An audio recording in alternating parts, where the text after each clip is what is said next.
Hi, everybody. Welcome to English Digest. I'm Tom. I'm Stephanie. It's today's literature lesson. We're going to be talking about a work of literature today and for the following 2 days. And our featured work of literature is The Wild World of Victorian England. Well, that's actually the title of our lesson, but the actual featured work of literature is The Importance of Being Earnest by, what's this guy's name? Oscar Wilde. Oscar Wilde, yes. Oh. Oscar Wilde. He's Irish, right? Yeah, he's very funny. I love his stuff. This is probably his most famous play. It was turned into a movie with a couple of really handsome actors, so you might want to check that out. But we're going to talk about the importance, we should say, the importance of being earnest. It's like some Shakespeare plays to me because there are identities that are switched and people get confused about who is who and who loves whom, and it's kind of fun. So we're going to talk about the plot as we usually do during our literature unit.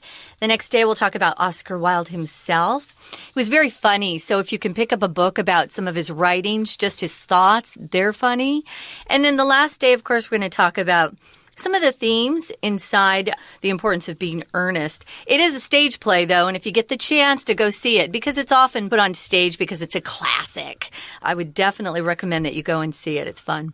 Okay, so let's do it, everybody. Let's read the entire contents of today's lesson. Right now, we'll summarize our featured play.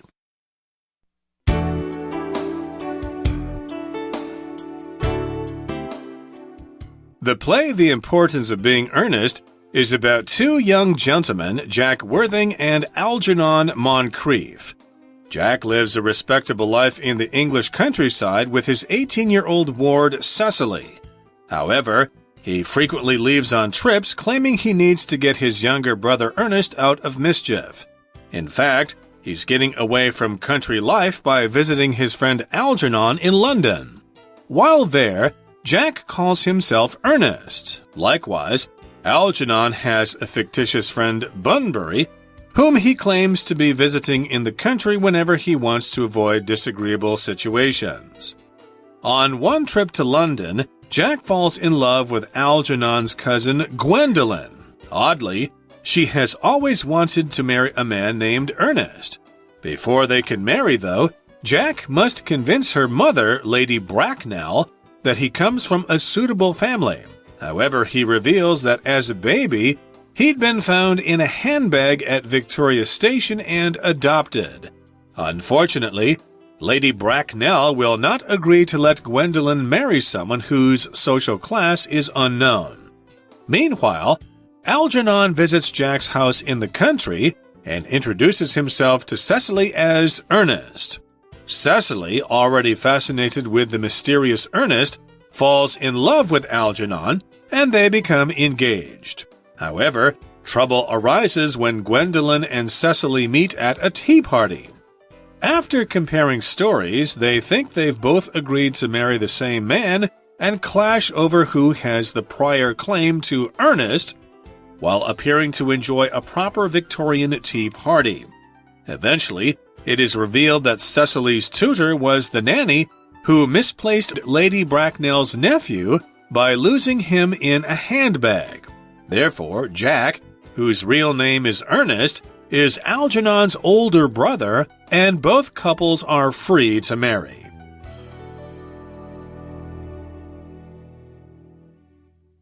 Okay, everybody, let's get to it. Let's discuss the contents of today's lesson. The title is The Wild World of Victorian England. Now, notice here we've got wild spelled with an E at the end of it.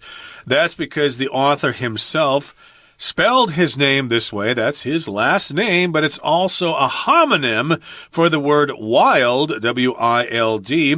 And indeed, the Victorian times of England could be described as quite wild, quite untamed, quite unusual, etc. So it's kind of a play on words here. Victorian England was really prudish and buttoned up, and Oscar Wilde came along, and he was wild and crazy. He lived a very flamboyant life. He did whatever he wanted. He was also gay, so back then it was a little different. You weren't supposed to tell anybody you were gay. And so he kind of shook things up in Victorian England. He writes this particular play about couples falling in love and things being all messed up and confused, and it's funny. It's a comedy, for sure. So the play is called The Importance of Being Earnest. If you're earnest, you're very sincere. Oh, my goodness. You would never tell a lie, and you try to do the right thing. And, you know, it's really important to be very truthful and honest. And yet the two guys in this are constantly lying about things, and that's when they get themselves into trouble. So we've got two characters, Jack Worthing and Algernon Moncrief. They are best buddies. You have to remember that part.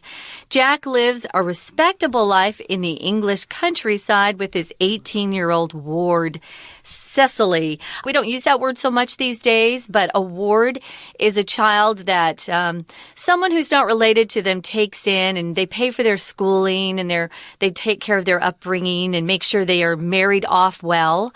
So he's got this ward, Cecily. If you're respectable, you do the right thing all the time. Nobody can gossip and say bad things about you because you always make the right choices. You're somebody that people think is probably dignified. You follow the rules. You're very polite. So when Jack's in the countryside with his ward, who's a pretty 18-year-old girl, he's very respectable. Respectable, indeed. And I think an example of ward would be if you're familiar with Batman. Batman's ward was Dick Grayson, living at Wayne Manor. But, of course, they changed into costumes and they became Batman and Robin, if you like to read comic books. But in any case, we're describing Cecily as being his 18-year-old ward. However, he frequently leaves on trips, claiming he needs to get his younger brother Ernest out of mischief. Now, here we're talking about Jack, of course, Jack Worthing, okay? He's respectable. He's got an 18-year-old ward, Cecily, but he's always traveling. And he says, well, I need to travel because my younger brother Ernest is in trouble. He's a troublemaker. He causes trouble in school. He gets into a lot of mischief. So we need to get him out of mischief. Mischief just means you are basically misbehaving. You're a naughty boy. And if you describe someone as having mischief, we say mischievous. The reason I said that wrongly is because most people say it that way. The correct form is mischievous, but you will hear a lot of people saying mischievous, even on TV and TV programs, they say it all the time. And I explained this a while ago, but I'll say it again. The reason why a lot of people mispronounce it used to be spelled differently. So people started saying it like it was spelled, but now it's spelled differently. You need to make sure you say mischievous. If you say mischievous, people will know that you have good English, which is great. I wanted to also mention mischief is not doing things that are evil, where you're a really awful, rotten person. You're just kind of playful and fun. You like to play jokes on people, perhaps. So that's where Jack takes off to help his supposed younger brother Ernest out of mischief. He's not really doing that. In fact, he's going to visit his best buddy that he gets into mischief with himself. His best friend lives in London. Remember, Jack's in the countryside where it's a little dull. So he goes into London to visit his friend Algernon when he wants to have some excitement. They want to get together and paint the town red. Yeah. They want to have a good time. Maybe go to some pubs and have a couple of pints or whatever. So while there, Jack calls himself Ernest. Okay, I guess he needs to maintain his respectability. So he doesn't call himself Jack when he's in London. No. He calls himself Ernest. And notice here, Ernest, of course, is a man's name, but it's not the same spelling as the title here. The Importance of Being Earnest, that's got an extra A in there, or it has an A in there, whereas Ernest, the name, doesn't have an E in there. You might know this name in its more colloquial form as Ernie, like Bert and Ernie on Sesame Street. Ernie, also on My Three Sons, a TV show in the U.S. You probably don't know that one, but in any case here, he calls himself Ernest when he's in London. And likewise, Algernon has a fictitious friend, Bunbury, whom he claims to be visiting in the country whenever he wants to avoid disagreeable situations. So that's what Algernon does. He's also got a friend that he's made up. It's an imaginary friend, a fictitious friend whose name is Bunbury. I hope I said that right. And he says, well, I'm going to the country to visit Bunbury because he does that to avoid disagreeable situations. So if he knows maybe some kind of party's coming up where he's going to be uncomfortable or something, or he's going to run into somebody he doesn't like, then he says, well, I need to go to the country to visit my friend Bunbury, and then he can avoid those unpleasant, those disagreeable situations. Here we've got a trip to London. On one trip to London, Jack, who goes to London, falls in love with Algernon's cousin, whose name is Gwendolyn. So he actually falls in love, and that's not a joke, that's real. Oddly, she has always wanted to marry a man named Ernest, which is weird, but that's part of the fun. They use that word Ernest throughout the play, throughout the film, as a joke. So whether they mean Ernest being very sincere or the name, you'll have to pay close attention to see which one they're talking about. Before they can marry, though, Jack must convince her mother, Lady Bracknell is Gwendolyn's mom, that he comes from a suitable family. This is really about the turn of the century, I would say the early 1900s. And back then, especially back then in England, of course, they had royalty. And you had to have a pretty high birth to marry into a family that was either a duke or duchess or a lady and a lord. Here, Gwendolyn's from a very kind of cool family. They have some royal blood. So he must convince her mother that he comes from a good family, suitable. If you're suitable, you match well. You go together well with whatever you're trying to pursue. So sometimes if someone wears a color we like, we'll say, oh, that really suits you. That's a very suitable suit to go have a job interview in. And he must convince the mother that he's suitable. If you convince somebody, you persuade them, you talk them into something, you convince them, you change their mind sometimes about something. So he needs some really powerful powers of persuasion. Before we find out what happens, though, guys, we're going to take a quick break and listen to our Chinese teacher. 大家好，欢迎收听 English Digest， 我是哈利。今天我们要阅读的文章是 Unit 14 文学单元的第一天课程。今天要阅读的文章是一部非常有名的戏剧作品 The Importance of Being Earnest， 中文名称是不可儿戏。我们看到全文的第一句 The play The Importance of Being Earnest is about two young gentlemen, Jack Worthing and Algernon Moncrief。 剧本不可儿戏和两位年轻绅士有关，杰克·华辛及雅吉能·孟克列夫。在这个剧本中 Earnest 这个字是作为人名，但 Earnest 也可以做形容词，是指 very serious and sincere， 也就是认真的、诚挚的。例如 Jack had an earnest discussion with his parents about whether he should go abroad for further study。 杰克和父母认真讨论他是否该出国深造。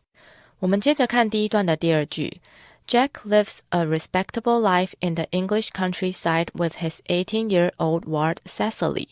杰克作为18岁西西利的监护人，和他在英国乡村过着体面的生活。形容词 respectable 是指值得尊敬的、体面的、不错的。例如 Roy achieved a respectable score on his end-of-year English exam。 罗伊在他的英文期末考中获得不错的成绩。另外有两个和 respectable 相关的形容词，但意思却不一样。其中一个是 respectful， R-E-S-P-E-C-T-F-U-L， showing or feeling respect 的意思，也就是尊敬的。例如 Most children in Taiwan are taught to be respectful to the elderly。 大部分的台湾小孩都被教导要尊敬年长者。另一个相关的形容词是 respective，意思是各自的、个别的。例如 John and I chat about our respective lives at the class reunion。 约翰和我在同学会上聊着各自的生活。我们接着看第一段的最后一句，有一个连接词 whenever。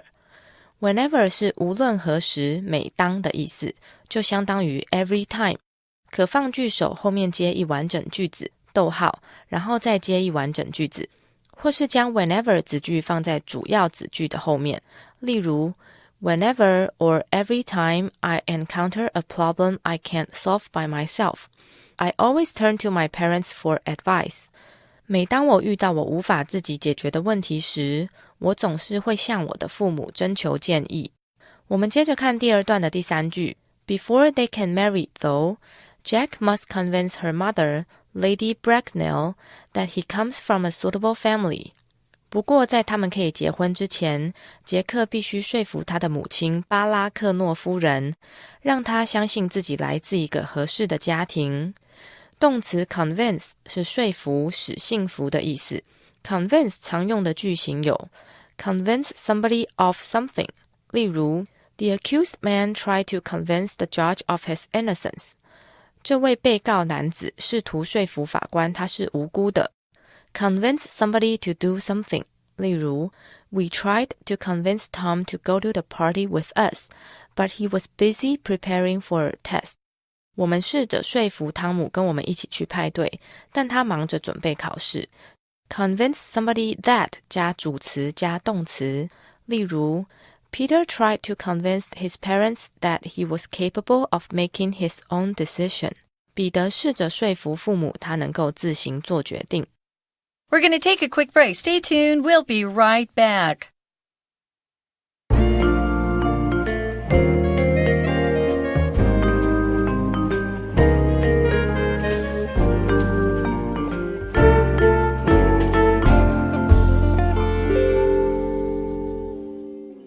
Okay, welcome back, everybody. We are summarizing our featured work of literature,The Importance of Being Earnest, and, well, it's already getting a little confusing for me, so let me see if I've got this straight. The two main characters here are Jack Worthing and Algernon Moncrief. Jack lives in the country. He's respectable, but he wants to go to London to see his friend Algernon, and his excuse is that he needs to take care of his younger brother, Ernest, who lives there. Of course, Ernest isn't real. And then Algernon himself has an imaginary friend,by the name of Bunbury, and he says he goes to visit him in the country when he wants to avoid disagreeable situations. So one time Jack does go to London to visit Algernon. Algernon's got a cousin. Jack sees her and falls in love with her. It's love at first sight, and she says, Hey, what a coincidence. I've always wanted to marry a man named Ernest, but before they can get married,Ernest, or Jack, in reality Jack, but Ernest here as he's telling her, he's got to convince Lady Bracknell, Gwendolyn's mother, that he comes from a suitable family. However, he reveals that as a baby, he'd been found in a handbag at Victoria Station,and he had been adopted. So again, he reveals this. It doesn't say that he revealed it on purpose. Maybe it was a slip of the tongue. He said it by accident, but he ended up telling Lady Bracknell that he was actually found in a handbag at Victoria Station. Somebody just dropped him off at that train station in London, and somebody found him and adopted him. They brought him into their family.Right. So unfortunately, this does not impress Lady Bracknell, who is expecting her daughter to marry someone in a high social class. Of course, if you've just been dropped off at a train station, Victoria Station, you probably aren't from a family of high standing. We don't even know what family he's from. So she's not impressed with him, and she doesn't want to let her daughter Gwendolyn marry him because he doesn't know what social class he's from. So meanwhile... Wait. Before you continue, let me see if I can try this. Okay, so here's Lady Bracknell. She'll say, Oh, I do not want my daughter to marry such a savage person who was found in a bag at Victoria Station. Begone. Get lost. She is kind of stuffy. If you see this on stage or in a movie, you'll see that Lady Bracknell thinks she's hot stuff and no one is good enough for her daughter. So meanwhile, this is a word that means while something is happening, if you look in another direction, there's another situation going on at the same time. So meanwhile, Algernon decides to visit Jack's house in the country. And he introduces himself to Cecily as Ernest. So he goes to Jack's house while Jack's in London, meets his ward. Remember, she's 18 years old. She's really pretty.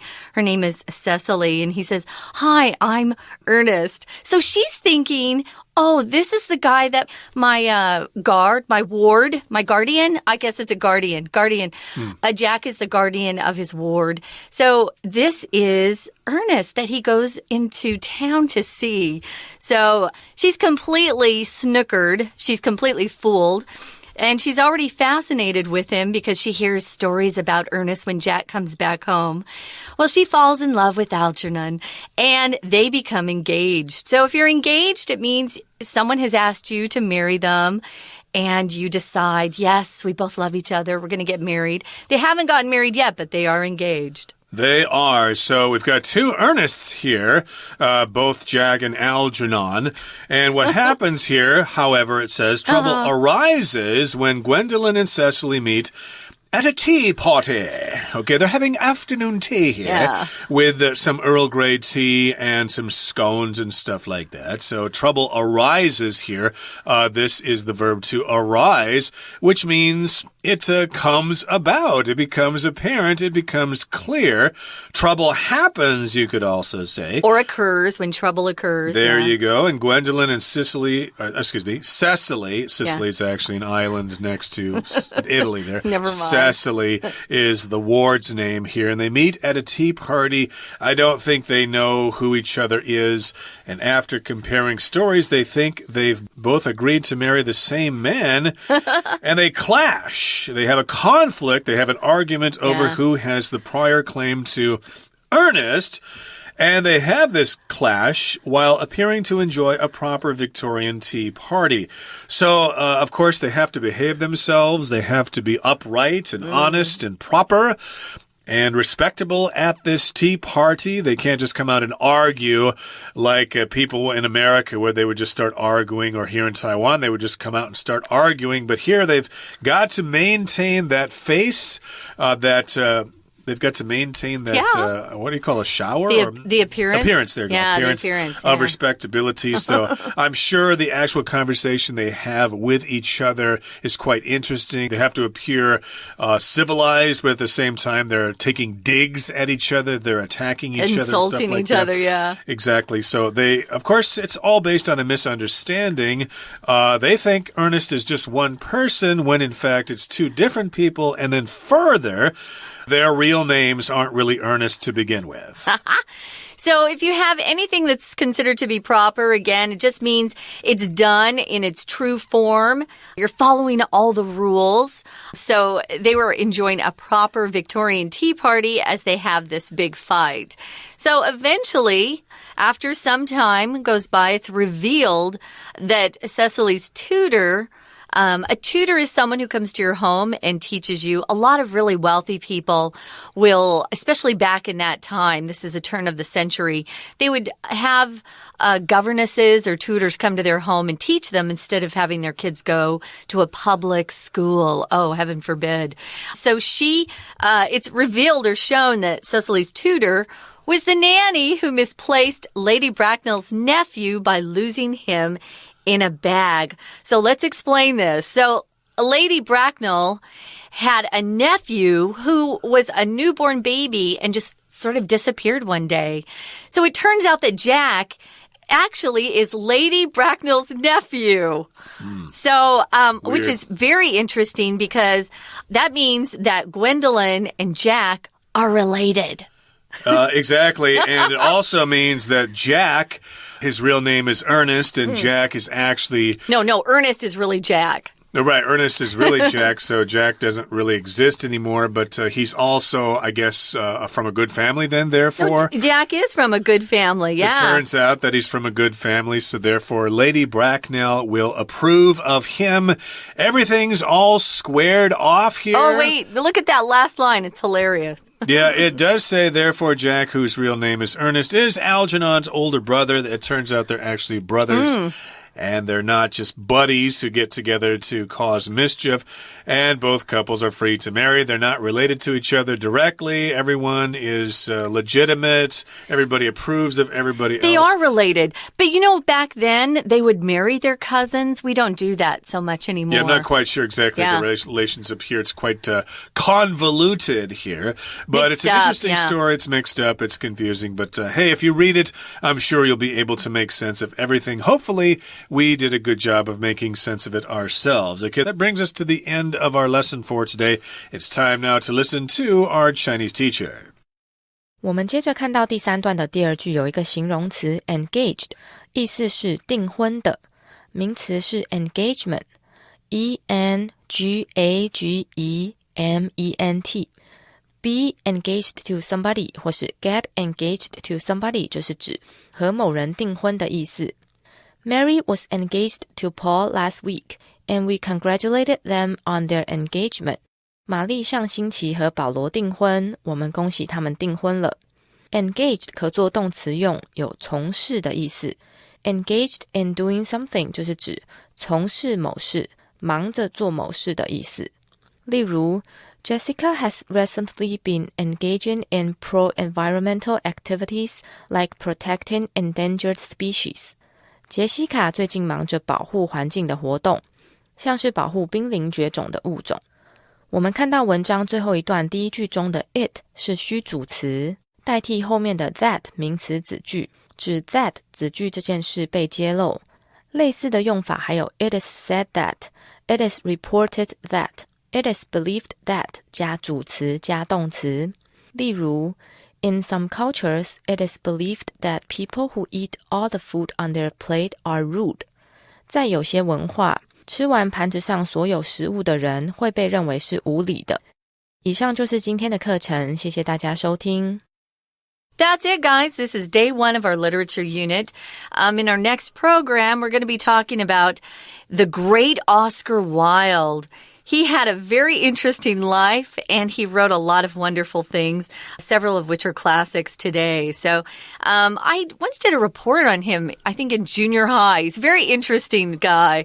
So if you get a chance, look up some of his quotes. He's very funny. He had a great sense of humor. But we got to wrap up, Tom. For English Digest, I'm Stephanie. And I'm Tom. Goodbye. Bye.